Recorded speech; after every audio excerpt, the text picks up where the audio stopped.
What up, guys? Before I tell you about muscles and other stuff like that, if you haven't already, please give me a little thumbs up. I promise you the video is going to be good. Hit that subscribe button. Tell a reasonable number of friends. What I have for you today, though, is a video straight out of the exercise library from my app. So if you don't know, I have an app. One of the big things on it is it has programs, multiple programs to choose from, depending on the time that you're watching this. It has a dozen plus programs, so full programs. And one of the big key features about that is every single exercise that is within any program on my app is within the exercise library as well too. So every single exercise, if you like this kind of stuff, I go into great detail. Again, that's kind of what my app is about. People that want a little bit more than just pull here, squeeze here, 30 seconds worth of tips. People that want a little bit more of an in-depth view of, well, why am I doing these exercises? What are the goals of these exercises? What are cues that I have found helpful with hundreds and thousands of clients? So again, it's a little bit more in depth like you're about to see. So anyway, if you find this stuff helpful, as always, leave me some comments, leave me some feedback here. And if you really like this kind of stuff, make sure you check out my app. Again, because there's an exercise library full of dozens and dozens and dozens of exercises just like this. And I'm always adding to the library. So with every new program that gets added onto my app, there are always new exercises that get added into the library as well too. And of course, I take member requests. So if a member has an exercise they want me to do and I haven't done it, I'll put it in there as well too. So hope you guys enjoyed this video. And again, I look forward to your feedback.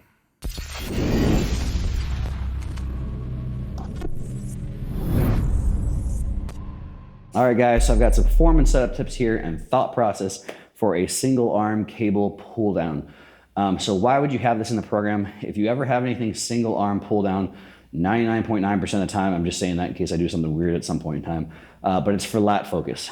So again, you're gonna see most of the time in your program, I will put a machine first, just for semantic reasons of setup tends to be a little bit easier, bracing tends to be a little bit easier, and sometimes loading tends to be easier, you get a little bit of a better profile. So most of the time, if you have this anywhere, it's because you've hit that little swap button and you basically don't have a machine. And so here's the thing is basically for almost anyone with any commercial gym, you should obviously have a cable. So most of this video will actually go towards how you actually get the setup right. Again, because everyone's cable setup is a little different. So I want to give you guys some concepts and principles so you can kind of find your sweet spot at your gym, not necessarily say, oh, I don't have this exact thing, what the hell do I do? And then I'm gonna give you guys some cues and tips on lat pull downs as well too. But honestly, I'm gonna leave a little bit more detail if you really wanna nerd out into the single arm pull down for a machine variation.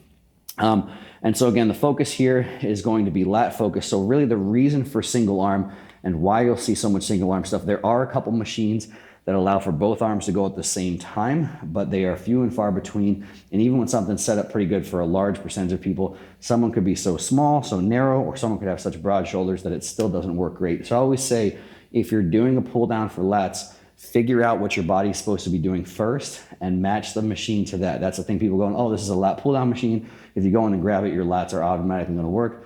Hopefully, if you guys being here know that that is not the case. So what you want is basically you want something that allows for the entire range of motion. Just imagine a plane that is right at your side. So again, it lets my arm move close right at my side. I'm not gonna extend back this far, but basically something that allows me to move right here. And that plane just extends all the way up exactly the same to the top where that end range of motion is going to be. So hopefully you guys can imagine, if you're having a hard time visualizing plane, what I always say is imagine that my arm is the windshield wiper, the plane would be the windshield. So this is the plane that you want to move in the whole time, meaning at no point in time do you want stuff to go over here. You know, as you're coming to the finish, you don't want stuff going out there. Again, I'm not saying out here is bad or in here is bad or out here is bad, just not arguably the best for lats. So this plane of motion, in my opinion, will help the lats do the most work. And arguably maybe even just because it's letting other stuff not be in as good of a position to work. So that's the whole deal, is I know that I want my arm here. And so when I pull down, imagine I've got my hand on a handle, everything looks like this. This is that plane, the same thing when my elbow bends. So hopefully that makes sense. So what I'm gonna do is I'm gonna manipulate my body to basically make sure that I can be in that position relative to what this machine and relative to what the cable offers. One thing I'm gonna show before I get cracking into it is 99% of the time, even if you have the structure that allows for it, you want a neutral grip here. So again, if this is me pulling, so you can see from the front, I want a neutral grip relative to the machine or some degree of supination. So basically the whole reason for that is the more you pronate as you go through the motion, it really kind of forces your elbow out. So whether it's at the top, kind of forces you out. You're also in a lot of internal rotation. If I'm trying to come right in at the side, you can see this. If I'm really trying to go into a lot of pronation, it either wrecks my wrist or almost forces my elbow to go out. So again, everyone says, what grip is better for lats? Which again, I just basically told you is neutral or slightly supinated, but just realize that is. This in and of itself, pronation and supination, your lat does not attach to your wrist. Your lat does not attach to your hand. So me going like this right now changes absolutely nothing with my lat. But as a result of basically just the chain of things, if I take a grip, especially if it's fixed, and I try and go through a range of motion as a result of where this grip is, it can force my elbow into a position I don't want. And again, if your upper arm is moving, then your lat's attached to that and it can change some stuff. So again, as I'm doing this, most people neutral-ish grip or slightly supinated, because again, this position, neutral or slightly supinated, you'll see, what does that even do? Even if I just turn this, I turn my hand and supinate as far as I can, it pulls my elbow in. It pulls my elbow in where? Basically in that plane that I want to have happening the whole time. So that's half the battle just there, realizing, and now looking at this machine from here, basically I got the cable, I got the machine, I got the pull of the machine. I want everything right in line with this so I can see my plane before I get in. And I also want to know your range of motion. For most lat stuff, somewhere around here is going to be the end. And so again, if I show you from the front, if I raise up, if I push any higher, my arm is going to basically rotate a little bit. So again, it's going to go from here, that elbow is going to flare out. And to some degree, my lat can actually not lengthen, it can actually shorten a little bit. As you're trying to take it to a length that's at full length, then you actually let off of it and kind of dump on some other stuff. And arguably this position, depending, can be a little bit tough on the shoulder joint. So basically as you're raising up, you're going into shoulder flexion, you want to basically get to the position where you feel like any further is going to push you out this way. That's where you want to stop. So basically just shoulder flex.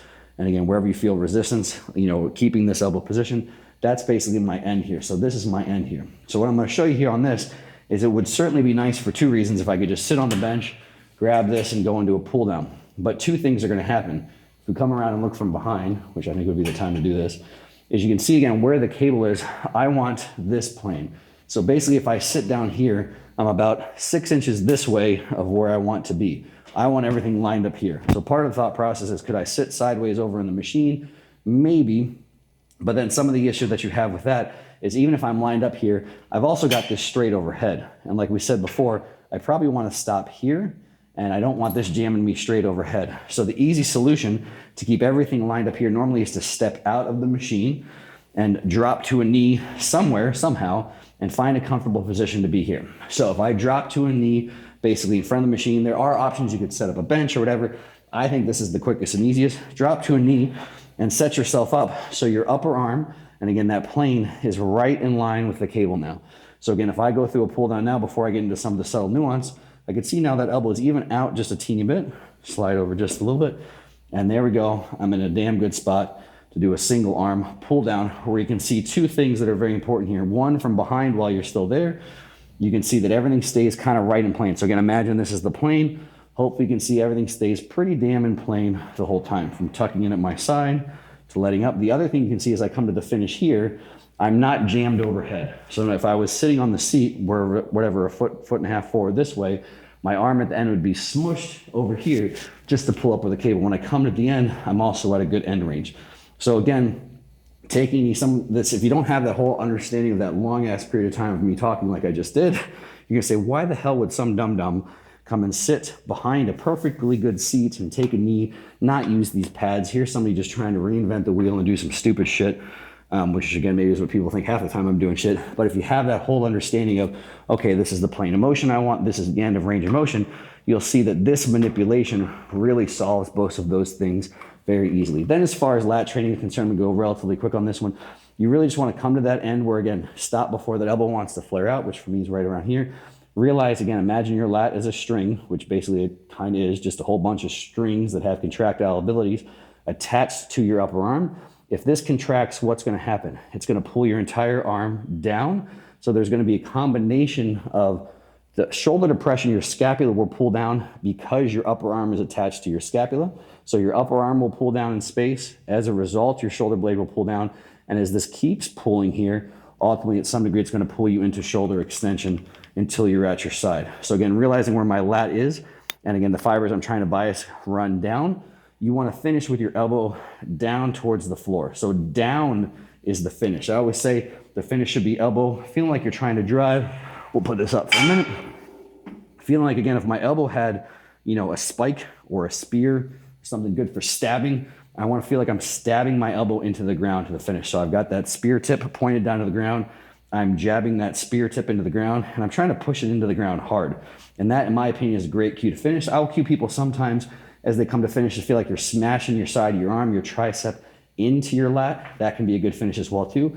Where again, if you just understand a little bit of mechanics, again, it's not hard. I don't say mechanics be fancy. You can see your lat tissue. This is the stuff pulling. Just imagine I've got strings pulling. If this is pulling, it will always be down. What can pull back this way? Not your lat. This is your lat here. If my lat actually pulls here, it will pull my arm back to this position. Your lats can actually be a humerus or upper arm flexor, not just upper arm. They don't just produce upper arm extension. If you extend past your body, they can actually do upper arm flexion, shoulder flexion to pull back to your body. That'll make someone's head hurt. No, it's not. My book says the lat is a shoulder extensor, not a shoulder flexor. Got it? Complicated stuff. Shoulder extension. If you go past that, the only thing that can pull here is rear delt. Once you extend past that point, your lat could actually produce shoulder flexion to pull you back to a fully shortened lat position right there at the side. So that's the finish. And again, a cue is a cue. So whatever helps you think about all that kind of stuff. If you just focus on your lat, that's probably one of the best things. If you just squeeze your lat as hard as you can, and when you can't squeeze your lat hard anymore, this is probably where it's going to end up anyway. But maybe the spear cue helps. Maybe the put it in your hip helps. Some people really think about actually putting it into your pelvis, put it into your back pocket. Again, because that lat tendon connects back here, shares some tendon, shares some fascia stuff with glutes. So it really technically does attach at the hips, you know, some spine stuff as well too. So if you have that as the end goal, that is a good finish. So the whole thing actually together in a rep, nice controlled eccentric as always to fully stretch the lat. Again, so this is me having my shoulder intentionally depressed. My traps might be doing that a little bit. For me to fully stretch the lat, it's not just about shoulder flexion. So again, here you can see my shoulder is probably out of flexion. So if you look at the GH joint, here I'm letting my shoulder blade elevate a little bit because that lat is getting longer. So that's the end of the eccentric for me, keeping the lat tight. Squeeze that lat hard and just realize as it does, upper arm is going to pull down, shoulder blade might come along for the ride, and then again, drive down into the floor to finish. I don't think it's a bad thing to maybe have a little bit of side bending, a little bit. So as you come up, I don't think it's bad. It feels pretty good to let your side bend this way just a little bit. And then as you're pulling down, focus on lat contracting first. And if you finish it off with a little bit of a side bend and squeeze, I think that can be lat as well, just because obviously your lat crosses over all of your vertebra. So it can have a little bit of control on spinal motion as well too. Nice controlled eccentrics. And then again, slow stretch up and then down hard squeeze. And some of the stuff I clarify a little bit there is again, that subtle separation. Some people do lat pull downs and they just let their shoulder blades up and then hard squeeze down. Everyone says, you got to initiate with your shoulder blade pulling down, your shoulder blade pulling down. I don't think that's a good cue because other stuff can pull your shoulder blades down. And some people can feel absolutely nothing with their lat and they just pull it down with their lower traps. I want you to focus on your lat and realize some people, it will look like if a lat pulls the humerus down, it'll look just like shoulder blade scapular depression to start. But most people, it's a little bit of both if you're really paying attention. Yes, if it pulls down, the shoulder blade will pull down a little bit, but also the humerus will pull down a little bit. You'll start to go into shoulder extension, and then again, pulling hard into that finish. So I just want to clarify, in my opinion, if it works well for you, have it. I don't think shoulder blades down is a good cue. I think find that lat, focus on it, and hard squeeze of that lat. So that's a whole mess, but I think it's important to understand all of that, the whole reason for the setup, the whole reason for kneeling and all that good stuff. From there, you want to keep everything relatively still, body locked in stone. The only thing that this is technically lacking on a little bit, but for 99% of the population won't be an issue, is it would be great if you had some sort of thigh pad. Most people, if I weigh, whatever I weigh, 220 pounds, I'm certainly not doing 220 pounds single arm on pull down. So if, normally I'm doing pull downs with 220 pounds with both arms, then most of the time 110 pounds really won't move my body up and down too much. I've messed around sometimes, it depends on the thing. Sometimes you can actually have it line up with a knee under here, but it doesn't always line up quite perfect.